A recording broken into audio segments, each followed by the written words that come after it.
কলকাতায় কেন? কলকাতায় বাড়িতে নেই কেন? ফুটপাতে রান্না করছেন কেন? রান্না করছি না, বাচ্চা কেন এখানে দুধ গরম করবে? ফুটপাতের মধ্যে বাচ্চা দুধ গরম হবে? কি মজা পেয়েছে নাকি? স্টোভ জ্বালিয়ে এখানে বাচ্চা দুধ গরম হবে পার্ক স্ট্রিটে? হ্যাঁ, কোথায় থাকেন আপনারা? এগুলো কি কি এগুলো? কি হচ্ছে? কি হচ্ছে এগুলো? হ্যাঁ, এটা কি নতুন হয়েছে নাকি নতুন ডেভেলপমেন্ট? এই এগুলো কি হচ্ছে? এটা কি সংসার পাতা হয়েছে নাকি? সংসার পাতার জায়গা? কি হচ্ছে এগুলো? আপনাকে কে অধিকার দিয়েছে এখানে বাড়ি বানাবো সংসার পাতার? আপনারা কোথা থেকে এসছেন? বাড়ি কোথায়? বাড়ি কোথায়? হ্যাঁ, তো এখানে এসছেন কেন? হ্যাঁ, করবো না গরিব বলে শহরে একটা নিয়ম আছে। এই সমস্ত মাদুর ফাদুর ব্যাগ থলি ফলি সব আটান, সব আটান। আপনারা কেন দেখেন এগুলো? আমাকে কেন করতে হচ্ছে? এটা কি আমার কাজ? এগুলো তো আপনাদের দেখার কথা। আমি সবার কাছে খারাপ হচ্ছি কারণ আপনারা কোনো কিছু করেন না।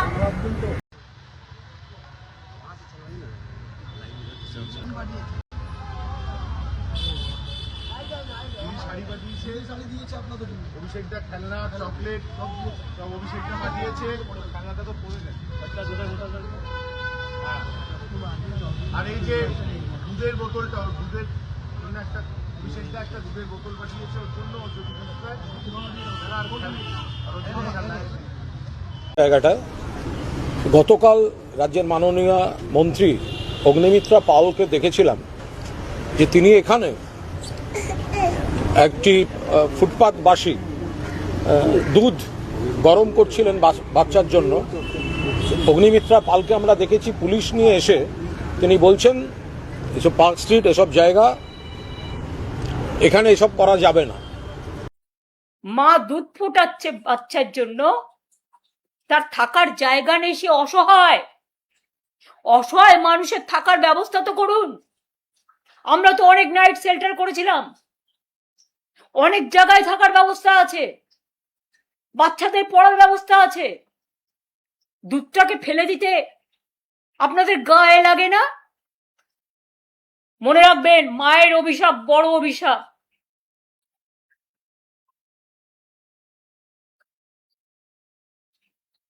চমকাচ্ছেন, ধমকাচ্ছেন।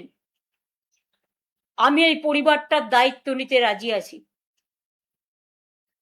আমি বা আমার দলের সহকর্মীরা যদি এই পরিবারটি মনে করেন তার দুধ ফেলে দিয়ে তার আশ্রয় কেড়ে নিয়ে তাকে অসহায় করে দেবেন, আমাদেরই কোনো সহকর্মীর বাড়িতে আমি তাদের থাকা এবং বাচ্চাদের পড়াশুনো শেখার, তাদের খাবার ব্যবস্থা করে দেব, এইটুকু করতে পারি।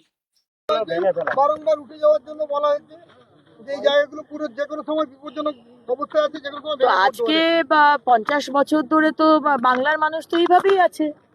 আর যখন হকারকে বলা হচ্ছে ওই ফুটপাতে থেকো না, তুমি নিজের জায়গায় যাও। গতকালও পার্ক স্ট্রিটে আপনি দেখেছেন, আমি গেছি ওখানে, তাদের আগেও বলা হয়েছে আপনারা এখানে থাকবেন না, আপনারা হোমে যান, হোমে চলে যান। নয়তো উনি নিজে আমাকে বলেছেন তার ধাপাতে বাড়ি আছে, তাহলে বাড়িতে থাকুন।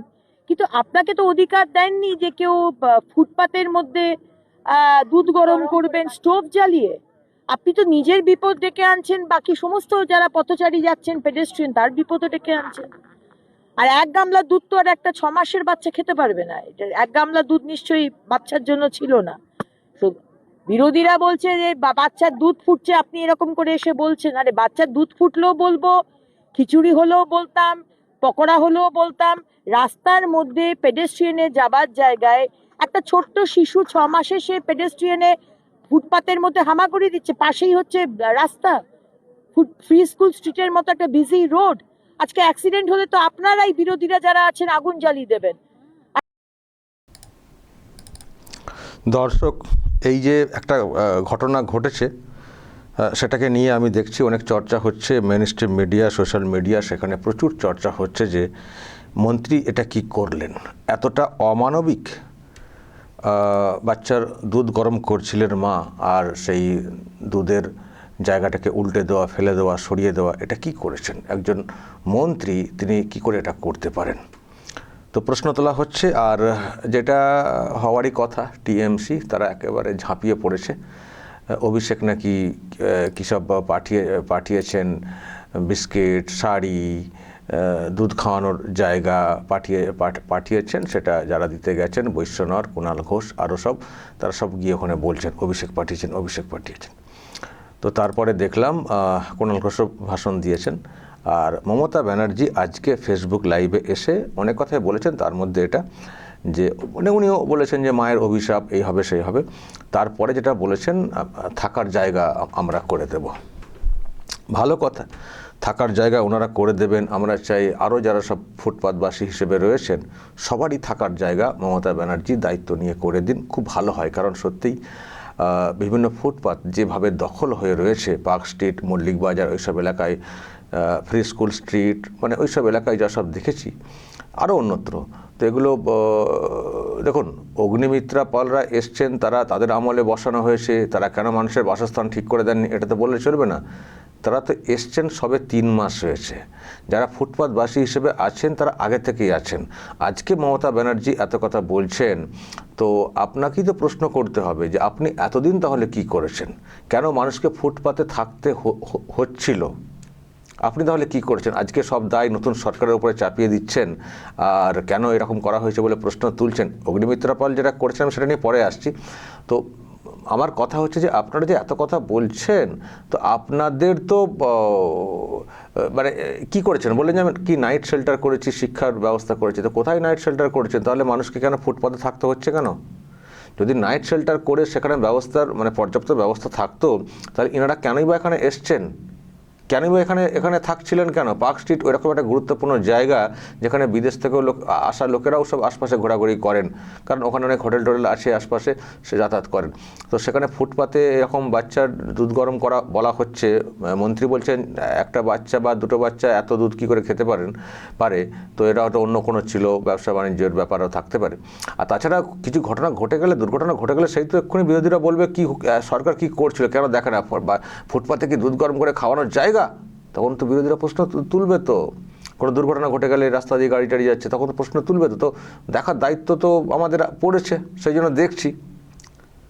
সে যেভাবেই দখল করে আছেন সেগুলোকে আমরা সরাবার চেষ্টা করছি। আর শহরের একটা সৌন্দর্যায়ন আছে। শহর যারা সবাই যে শহরে থাকতে পারবেন তা না।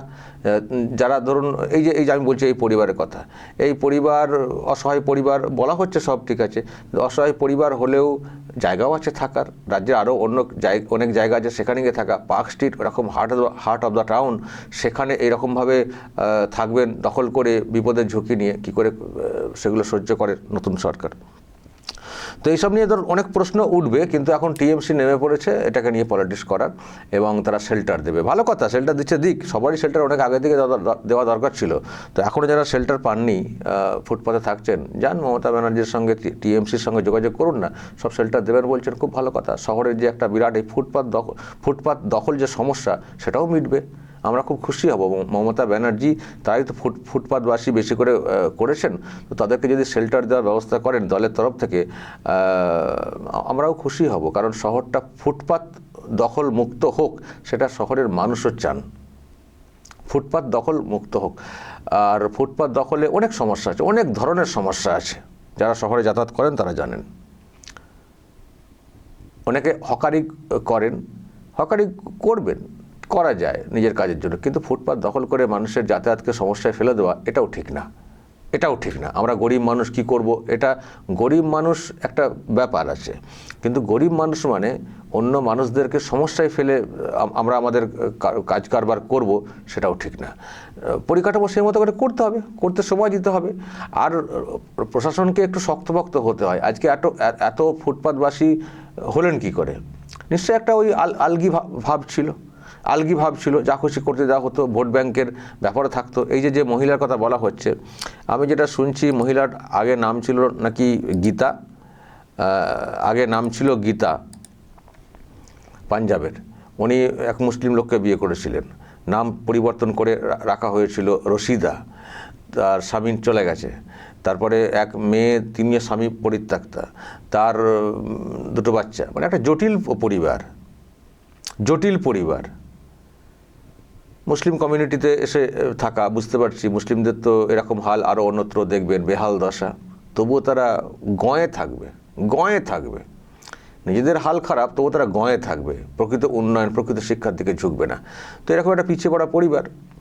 তো 15টা বছর যে সরকারটা এলো, তারা সেরকম কোনো উন্নতি করতে পারেনি, অবস্থার পরিবর্তন ঘটাতে পারেনি। তো এখন নতুন সরকার এসে তারা শহরটাকে যেমন শহরের সৌন্দর্যায়ন ব্যাপারটা যেমন দেখছে, তেমনি প্রকৃত উন্নয়ন করার চেষ্টা করছে। তো সেখানে পার্ক স্ট্রিটের মতো জায়গাতে কেন এরকম থাকবে?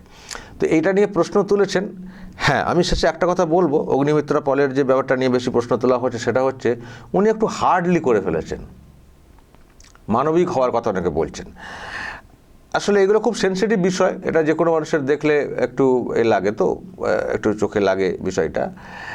তো আমি সেদিক দিয়ে বলবো যে অগ্নিমিত্রা পল রোগটা ঠিকই ধরেছেন, যে এটা একটা বড় রোগ, শহরকে সুন্দর করে গড়ে তুলতে বা সুন্দর রাখতে এটা একটা বড় রোগ। কিন্তু তার অপারেশনটা একটু ওপেন হার্ট সার্জারি করে ফেলেছেন, মানে ল্যাপারোস্কোপির জায়গায় একটু মানে ওপেন হার্ট সার্জারি করে ফেলেছেন।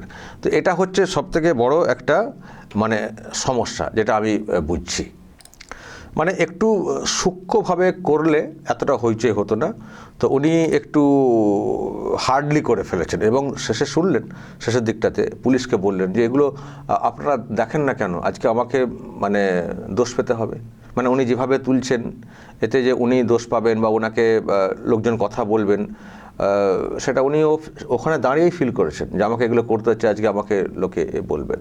তো তবুও উনি করেছেন, কারণ পুলিশও করছে না, উনি খানিকটা করে দেখালেন যাতে করে পুলিশ বাকিটা করে। তো এই হচ্ছে ব্যাপার। মানে জিনিসটা জেনুইন একটা সমস্যা, শহরের বুকে জেনুইন সমস্যা। ফুটপাত দখল করে কেন থাকবেন? যদি একান্তই থাকার কোনো জায়গা না হয়ে থাকে, একটু ফাঁকা জায়গায় থাক না, ধাপাতে বা কোথাও আরও অনেক জায়গা আছে, ফাঁকা ফাঁকা জায়গা আছে, সেখান থেকে সে কাজে আসবেন। যদি কলকাতায় কাজ করবেন, কলকাতায় থাকবো, আবার জায়গা নেই, ফুটপাত দখল করে থাকবো, যা খুশি করবো, সেটা তো হতে পারে না। তো একটা তো মানে প্রশাসনিক ব্যাপার থাকবে, তো যা খুশি তো করা যাবে না একটা এরকম রাজধানী শহরেতে, করা যাবে কি? তো সেটাই আর কি উনি বন্ধ করার চেষ্টা করেছেন, কিন্তু প্রসেসটা নিয়ে আর কি, পদ্ধতিটা নিয়ে আর প্রশ্ন তোলা শুরু হয়েছে। সেজন্যই বলছি রোগ ঠিকই ধরেছেন, কিন্তু ল্যাপারোস্কোপিক সিস্টেমে অপারেশনটা করা যেত, সেই জায়গায় ওপেন হার্ট সার্জারি করে ফেলেছেন। সেজন্যই অনেকের চোখে লাগছে। এই হচ্ছে ব্যাপার। দর্শক বলবেন যা বলার এবং নজর রাখবেন আরামবাগ টিভিতে।